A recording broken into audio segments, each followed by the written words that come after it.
Hello everyone, welcome to the Embedinator channel. और आज का हमारा ये टॉपिक है आरएफ एनकोडर डिकोडर बोर्ड, या आप नॉर्मल भाषा में कह सकते हैं आरएफ मॉड्यूल, या फिर कुछ लोग इसे कहते हैं आरएफ वायरलेस मॉड्यूल। जैसे कि नाम बता रहा है, RF means radio frequency, wireless means जो कि वायरलेसली हम बिना किसी वायर के एक जगह से दूसरी जगह डाटा भेज सकते हैं बाय यूजिंग दिस टेक्नोलॉजी। इसको बोलते हैं आरएफ वायरलेस मॉड्यूल्स कम्युनिकेशन। जैसे कि आप अपनी इस वीडियो में देख पा रहे हैं कि आपको अपने सामने दिख रहा होगा एक आरएफ ट्रांसमीटर, दूसरा दिख रहा होगा आरएफ रिसीवर। ये बेसिकली दो अलग अलग एनकोडर डिकोडर बोर्ड है। आरएफ ट्रांसमीटर जो है वो आपका एनकोडर बोर्ड है, आरएफ रिसीवर जो है वो आपका डिकोडर बोर्ड है। तो पहले हम जानते हैं कि कैसे ये काम करते हैं, ठीक है, और उसके बाद फिर इसके कैसे हमने कनेक्शंस करने हैं, कैसे टेस्ट करना है, कैसे ये डेटा एक ट्रांसमीटर से रिसीवर तक पहुंचाएगा, इसके बारे में जानेंगे। तो सबसे पहले हमने ले लिया आरएफ ट्रांसमीटर। ट्रांसमीटर का मतलब कोई भी एक ऐसी चीज जो हम या डाटा या कोई सामान या कोई इंफॉर्मेशन जब हम एक जगह से दूसरी जगह भेजते हैं तो उसको बोलते हैं ट्रांसमिशन।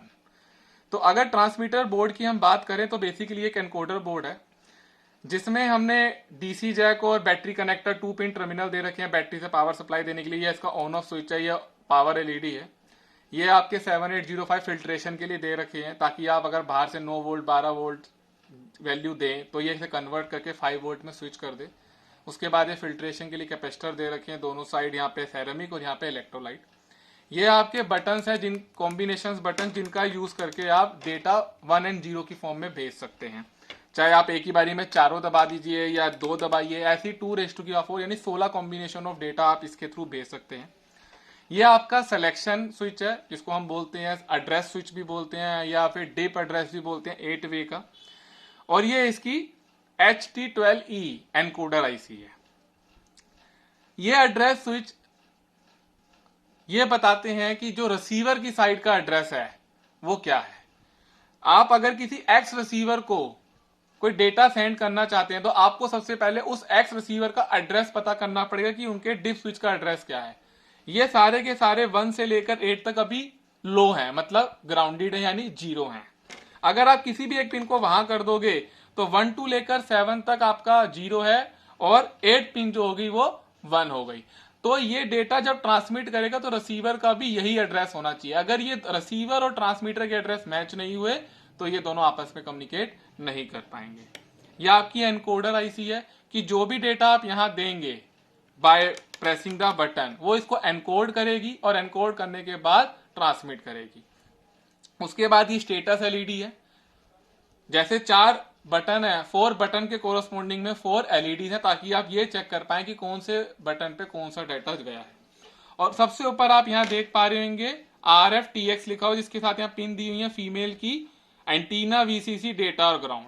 ये बेसिकली ये जो स्लॉट है यानी जो ये सेक्शन है ये आपका एक तरीके से जो ट्रांसमीटर डेटा मॉड्यूल ट्रांसमिट करेगा हमारे एयर में विद द एड्रेस लाइंस, वो यहाँ पे प्लग इन होगा। तो यानी एक स्लॉट है जहां पे हम अपना आरएफ का ट्रांसमीटर मॉड्यूल लगाएंगे कि जो भी आप यहां से बटन प्रेस करेंगे वो बटन का डेटा ये आईसी एनकोड कर देगी। एनकोड करने के बाद वो ट्रांसमीटर को दे देगी और ट्रांसमीटर उस फ्रीक्वेंसी पे विद एड्रेस लाइन ट्रांसमिट कर देगा हमारे एयर रेंज में। उसके बाद जब डेटा ट्रांसमिट किया जाएगा तो हमारा रिसीवर का रोल आता है। ट्रांसमीटर ये रहा, रिसीवर ये रहा। अब ये हो सकते हैं पास पास हो या एक पर्टिकुलर डिस्टेंस पे। वो डिस्टेंस डिफाइन करेगी जो इसके साथ हम फ्रीक्वेंसी या मॉड्यूल लगाएंगे वो कितने डिस्टेंस पे काम कर। तो जो मॉड्यूल हम यूज करेंगे वही इनकी फ्रीक्वेंसी रेंज का डिसीजन लेते हैं कि आप कितनी हाई फ्रीक्वेंसी, कितनी लो फ्रीक्वेंसी, कितने डिस्टेंस तक का मॉड्यूल यूज कर रहे हैं, उसका एंटीना कितना पावरफुल है। तो जब वहां से डेटा ट्रांसमिट हो गया तो यहां पर भी एक देख सकते हैं दोनों साइड फीमेल स्लॉट अवेलेबल है। यहां पे एक रिसीवर लगाया जाएगा जो कि डेटा आपने ट्रांसमिट किया है with the address line by transmitter, वो डेटा यहां तक पहुंच जाएगा। आफ्टर दैट जब डेटा यहां पे पहुंचा तो उसने डेटा को यहां पे रिसीव कर लिया। रिसीव करने के बाद उसके जस्ट पीछे हमारे सिलेक्शन है जो कि अगेन एड्रेसेस हैं, ये भी सारे लो पे होने चाहिए जैसे कि वहां पे थे ट्रांसमीटर में। और इसके पीछे है डिकोडर। डिकोडर क्या करेगा, जो भी डेटा यहाँ पे इसने रिसीव किया है रिसीवर ने, वो हमारे डिकोडर को दे दिया जाएगा। डिकोडर सबसे पहले एड्रेस वेरीफाई करेगा, एड्रेस वेरीफाई करने के बाद उस डेटा को डिकोड कर देगा। और ये हमारे पास 4 एलईडी दी गई हैं, ये 4 एलईडी आपकी ये स्टेटस दिखा देगी 1 और 0 की फॉर्म में कि डेटा कितने फॉर्म में आया, 1 0 की फॉर्म में क्या कॉम्बिनेशन आया है। उसके अलावा इस बोर्ड में हमने अगेन आपका 7805 बैटरी के लिए टर्मिनल और डीसी जैक दिया हुआ है। ये पावर एलईडी है, ये ऑन ऑफ बटन है जैसे हमारा ट्रांसमीटर में था। और ये वीटी का मतलब है वैलिड ट्रांसमिशन। आपका रिसीवर और ट्रांसमीटर जब दोनों रेंज में आ जाएंगे तो ये वीटी ऑन हो जाएगी। ऑन का मतलब आपका ट्रांसमीटर और रिसीवर आपस में पेयर हो चुके हैं with the same address line. तो वीटी आपको ये इंडिकेट करेगी रिसीवर को कि आपका एक ट्रांसमीटर और रिसीवर पेयर में। जब डाटा ट्रांसमिट करेगा यहां से, तब ये वीटी ब्लिंक करेगी। ब्लिंक का मतलब है कि कोई वैलिड ट्रांसमिशन ये रिसीव कर रही है, जो कि आपको यहां दिखेगा। दोनों ही बोर्ड में हमने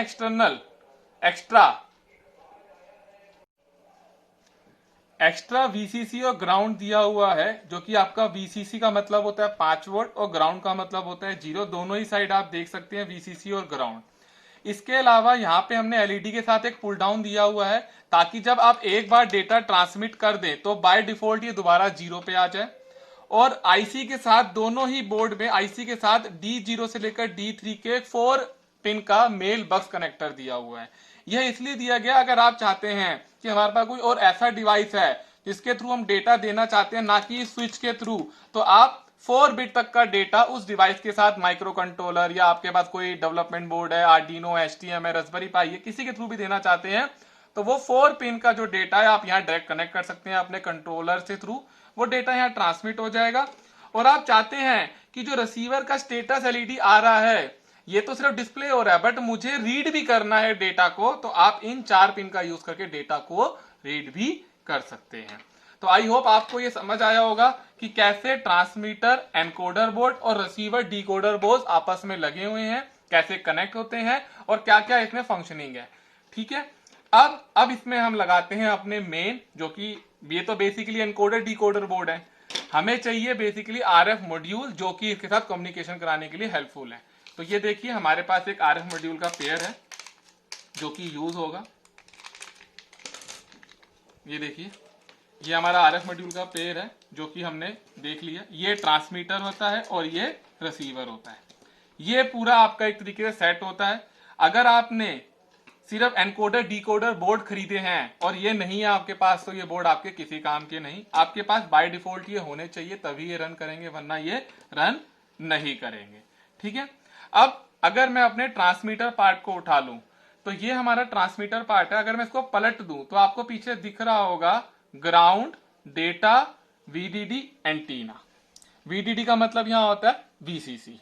ठीक है, ये देखिए। और यही सेम चीज अगर मैं आपको एंटीना के साथ भी उठा लूं और एनकोडर के बोर्ड के साथ उठा लूं, antenna, VCC, data, ground, same sequence of flow है। ठीक है, और अगर सेम मैं इसके पीछे उठा लूं तो ये देखिए एंटीना, ग्राउंड, वीसीसी यानी 5 वोल्ट और 5 volt, data, ground, same sequence यहां भी अवेलेबल है। यानी ये हमारे मॉड्यूल इनके साथ कंपैटिबल है, सपोर्टेबल है। ठीक है, अब आती है दूसरी फ्रीक्वेंसी। देखिए, जो हम ये आपके साथ ले रखे बैठे हैं, अगर आप इसको ध्यान से देखें, इनके ऊपर जो ये क्रिस्टल ऑक्सीलेटर लगा हुआ है, इसके ऊपर लिखा हुआ है 433। 433 का मतलब है आपका 433 मेगाहर्ट्ज, यानी ये 433 434 पे ही फ्रीक्वेंसी पे काम करते हैं। ये देखिए, आपको मैं दिखाना चाहूंगा ट्रांसमीटर के ऊपर। ये देखिए यहां पर अगर आप देख पा रहे हैं वीडियो में 433 मेगाहर्ट्ज इस पे लिखा हुआ है, तो यानी ये 433 मेगाहर्ट्ज पे काम करते हैं। अब कैसे इसके कनेक्शंस करने हैं, कैसे इसको कनेक्ट करना है और कैसे ये डाटा ट्रांसमिट करेंगे, इसके बारे में देखते हैं। ये देखिए, सबसे पहले मैं आपको ऑलरेडी बता चुका हूं, antenna, VCC, data, ground, same sequence यहां पे आपको सीधा प्लग इन कर देना है। ये इसके ऊपर प्लग इन हो गया। ये देखिए हमने सीधा इसको प्लग इन कर दिया। यहाँ पे देखिए सबसे पहले एंटीना पे, वीसीसी पे, डेटा पे, ग्राउंड पे, ट्रांसमीटर के कनेक्शन आपके हो गए। सेम रिसीवर पे भी ऐसे ही लगाना है, antenna ground VCC, VCC data ground. हमने इसको भी यहाँ पे प्लग इन कर दिया। ये देखिए, ये आपका रिसीवर प्लग इन हो गया, आप यहां भी देख सकते हैं। ये जब तक सीक्वेंस सही नहीं बैठेगा और मैच नहीं करेगा तब तक ये डेटा ट्रांसमिट और रिसीव करने के लिए यूज नहीं हो सकते। अब हम इन्हें टेस्ट करना है कि ये कैसे डाटा देंगे और कैसे हम डेटा इनको रीड भी कर सकते हैं या फिर कैसे हम इसको यूज करेंगे। तो आपके पास दो तरीके हैं। पहला तरीका यह है कि अगर आपके पास एक ही पावर सोर्स है तो आप किसी भी एक पावर सोर्स को दे सकते हैं और उसका आप यूज कर सकते हैं। जैसे कि मेरे पास एक एडॉप्टर है जिसकी मैंने पिन यहां से ली, ये हमारा 9 वोल्ट 1 एम्पियर एडॉप्टर है, मैंने यहाँ प्लग इन कर दिया। ठीक है, यहाँ पे ऑन हो गया, इसको आपने बंद कर दिया, बंद का मतलब ही ऑफ है। अब मुझे इसके बाद सपोज दूसरा पावर सोर्स नहीं है अभी टेस्ट करने के लिए, तो आप क्या कर सकते हैं, यहाँ पे वीसीसी ग्राउंड दिया हुआ है, ये वीसीसी ग्राउंड आप यहाँ पे पैरेलली कनेक्ट कर दीजिए। उसके लिए हमें दो फीमेल टू फीमेल वायर चाहिए जो कि मैंने ले ली। मैंने क्या करा, ग्रे वाली को वीसीसी से लगाया और आरएफ के रिसीवर पे भी मैंने ग्रे वाली लगा दी वीसीसी पे। दूसरा रेड वाला मेरा ग्राउंड पे मैंने यहां लगाया, तो यहां भी ग्राउंड पे ही लगा दिया। आप देख पा रहे हैं ध्यान से कि मैंने वीसीसी ग्रे पे लगाई है दोनों साइड और ग्राउंड पे मैंने रेड लगाया है। तो इसका मतलब क्या हुआ कि जो भी 9 वोल्ट या 1 एम्पियर अप्लाई होगा वो 7-8 से 5 वोल्ट कन्वर्ट होके इस पे जाएगा और सेम इस पे भी मिलेगा और यहां से फ्लो करके हमारे रिसीवर पे आ जाएगा, तो दोनों पे पावर मिल जाएगी। ये देखिए, मैं आप पावर देने जा रहा हूं, देखते हैं काम करता है नहीं करता। ये देखिए, पावर ऑन हो गई और ये दोनों रेंज में आ गए तो हमारी वीटी भी जल गई। वीटी का मतलब क्या है, ये दोनों के सिग्नल सेम है, एड्रेस सेम है। अगर किसी एक का भी एड्रेस मैं चेंज कर दूं तो ये देखना नहीं चलेगा। मैंने क्या करा, एक एड्रेस चेंज कर दिया। यहां पे क्या किया, 1 to 7 तक मैंने जीरो रखा और 8 को मैंने हाई कर दिया, बट यहाँ पे 1 to 8 तक सारे के सारे हाई हैं। अगर मैं चाहता हूं मेरा रिसीवर पेयर होए तो मुझे यहां पर भी सेम एड्रेस ही रखना पड़ेगा। ये देखिए, जब तक रिसीवर और ट्रांसमीटर का एड्रेस सेम नहीं होगा तब तक वो पेयर नहीं होंगे। अब आप चाहें तो इसको ऐसे रखना चाहें तो ऐसे रख लीजिए या फिर इसको ऐसे ही रख लीजिए, दोनों ही केस में सेम होना चाहिए। बस हो गया सेम। अब मैं यहां पे जो भी बटन प्रेस करूंगा मैन्युअली वो यहां पे स्टेटस देगा कि मैंने ये ट्रांसमिट किया और फिर यहां से वो यहां पे रिसीव भी हो जाएगा।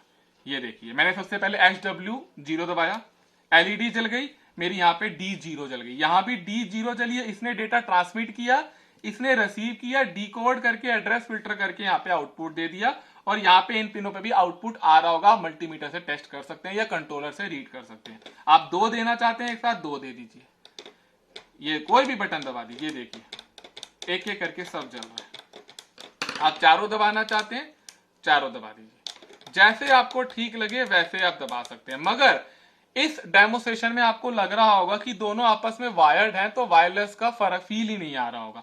ये वायर्ड इसलिए क्योंकि हमारे पास अभी एक ही पावर सोर्स था। अगर हमारे पास सेपरेट पावर सोर्स हैं तो हम सेपरेट भी लगा सकते हैं। जैसे कि हमने क्या करा, बंद कर दिया, पावर ऑफ और दोनों वायर्स हटा दी।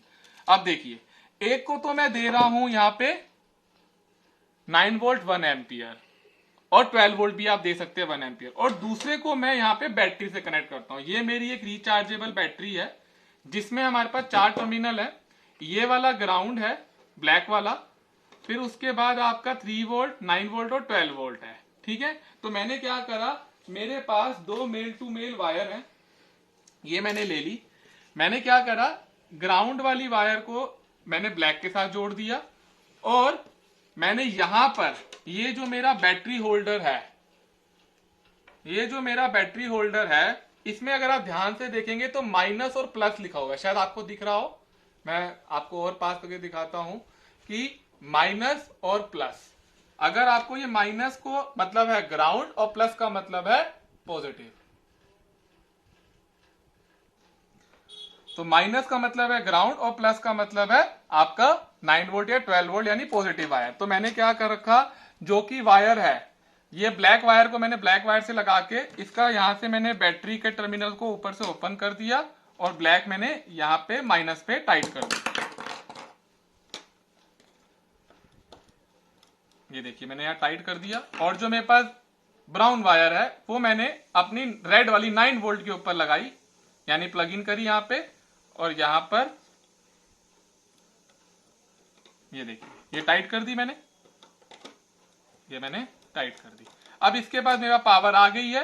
ये देखिए, ग्रे को ब्लैक को मैंने ग्राउंड पे लगाया, ब्राउन को मैंने पॉजिटिव पे यानी यहाँ पे 9 वोल्ट पे लगाया। अब इसका इंडिपेंडेंट सोर्स ऑफ पावर है, इसका इंडिपेंडेंट सोर्स है। अब मैं इसको ऑन करता हूं और यहाँ पे मैं इसको ऑन करता हूं। देखिए दोनों ऑन हो रही है। अभी भी सेम अगर मैं एड्रेस चेंज कर दूं तो ये नहीं चलेगा। अगर दोनों का एड्रेस मैं सेम कर दूंगा, ये देखिए ऑन हो गया। अब आपको चाहे ऐसे एड्रेस भेजना है, ऐसे के थ्रू डेटा भेज दीजिए, या मैनुअली भेजना है मैनुअली। ये देखिए, अब मेरे पास ये मैंने आपके सामने यहां रख दिया, पावर सोर्स मिल रहा है, यहां मैं बटन दबा रहा हूं, वहां डेटा जा रहा है। ये देखिए, ये देखिए, जितना मर्जी डेटा आप यहां से सेंड कर सकते हैं। देखिए जब मैं डेटा नहीं दे रहा हूं तो वीटी इंडिकेट कर रहा है कि कोई ट्रांसमीटर हमारे साथ पेयर में है, ठीक है। मगर जब मैं डेटा भेज रहा हूं तो ब्लिंक कर रहा है, जिसका मतलब वो हमें बता रहा है कि एक वैलिड ट्रांसमिशन हमारे को रिसीव किया जा रहा है बाया रिसीवर। ये देखिए, तो इस तरीके से आप अप टू 10 to 15 मीटर इस मॉड्यूल का यूज करके आप डेटा ट्रांसमिट कर सकते हैं one place to another place. इसकी बहुत सारी एप्लीकेशन है। सबसे कॉमन एप्लीकेशन हमारे डे टू डे लाइफ में हमारी कार का रिमोट, जो हमारी कार का स्मार्ट रिमोट होता है, जिसको आप बैठे बैठे कहीं से भी ऑपरेट कर सकते हैं स्पेसिफिक रेंज में, उसमें आरएफ ही लगाया जाता है। आजकल आरएफ बेस्ड आपके टीवी के रिमोट्स आ गए हैं, बच्चों के खिलौने आते हैं टॉय फॉर्म में, उन सब में यही प्रोटोकॉल या यही चीजों का rule set of rule use किया जाता है। अब बात आती है इसकी डिस्टेंस को इंक्रीज करने के लिए, इसकी फ्रीक्वेंसी और इसके रेंज को इंक्रीज करने के लिए। तो गाइस, बोर्ड का सिर्फ और सिर्फ एनकोडिंग डिकोडिंग का काम है। हमारे पास कुछ ऐसे हाई क्वालिटी के मॉड्यूल्स भी आते हैं और अवेलेबल भी हमारी वेबसाइट पे, जिसका यूज करके आप अप टू 70 to 100 मीटर तक की रेंज अडॉप्ट कर सकते हैं ऑन द सेम बोर्ड, ठीक है। तो मगर जो हमने अभी लो कॉस्ट मॉड्यूल यूज किया, इसकी रेंज 10 to 15 होती है ना क्राउडेड एरिया में। अगर ओपन ग्राउंड में आप यूज कर रहे हैं तो अप टू 50 to 70 मीटर भी आप अडॉप्ट कर सकते हैं, बट क्राउडेड में कम, और क्लोज सरफेस एरिया क्लोजर में ये 15 ही मैक्सिमम देता है। सो ये आपका अब तक का पूरा सेशन था, RF transmitter decoder with RF module, how it will work. I hope आपको ये समझ आया होगा। अगर कोई भी आपको इसमें डाउट है तो प्लीज आप हमें कमेंट की फॉर्म में आस्क कर सकते हैं, या हमारी रजिस्टर्ड ईमेल आईडी पे आप शेयर कर सकते हैं, हम आपके डाउट क्लियर करेंगे। ये आपका पूरा डेटा शेयरिंग है, ये बहुत ही अच्छी टेक्नोलॉजी है, तो please use it in your project and practical. Thank you. अगर आपको ये वीडियो अच्छी लगी हो तो प्लीज शेयर एंड कमेंट।